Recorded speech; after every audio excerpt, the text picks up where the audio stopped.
They're calling it a gag order from the government. Federal employees at Parks Canada have received a letter saying they're not allowed to criticize their employer or the government of Canada. Norma Jean McPhee reports. Seasonal workers will feel the effect from recent government changes to employment insurance. But they've been warned. If they have a problem with those changes, they need to keep quiet in public.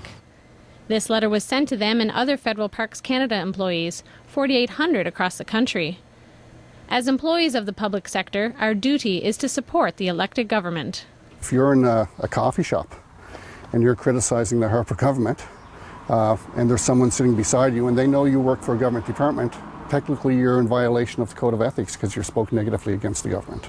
One worker did not want to be identified or have his words recorded, but he did tell me, "I only have weeks to retirement. It's the Harper government. What can you say? It's a gag order. It has to be challenged." It started with Parks Canada employees receiving the letter. Now their union representative says all federal employees in all departments should be concerned. Other government departments are including similar language in their Code of Ethics. It says that you can't speak or criticize the government of Canada. The letter reminds employees that the duty of loyalty includes the duty to refrain from public criticism of the Government of Canada when speaking as an employee of the agency. Breaching the duty of loyalty may lead to disciplinary action. Seasonal layoff. Kennedy says nobody has been disciplined for speaking out, yet. It's basically silencing the critics. It's saying that if you criticize the Government of Canada, for very reasons personal outside of what you do as a government employee, you can't speak, you can't criticize the government, which in a country that's a democratic country like Canada, it's a bizarre position to find yourself in.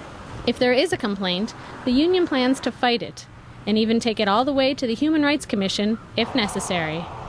Norma Jean McPhee, CBC News, Badek. The case of a Nova Scotia woman who tried to hire a hitman to kill her husband went to the Supreme Court of Canada today. Nicole Doucette was originally found not guilty of counseling murder because she was a victim of domestic violence. The CBC's Leslie McKinnon has more. Today at Supreme Court, the Crown lawyer for Nova Scotia argued that Nicole Ryan, now Nicole Doucette, was not really under duress, which was her defense for this crime, when she tried to hire a hitman to kill her husband of 15 years. The Crown lawyer argued that Doucette had been living apart from her husband for 7 months, that she had a good job teaching high school, and that she wasn't really an abused woman, that she hadn't specifically told police, including the undercover policeman she believed was a hitman she was hiring, that her husband had been physically assaulting and threatening to kill her.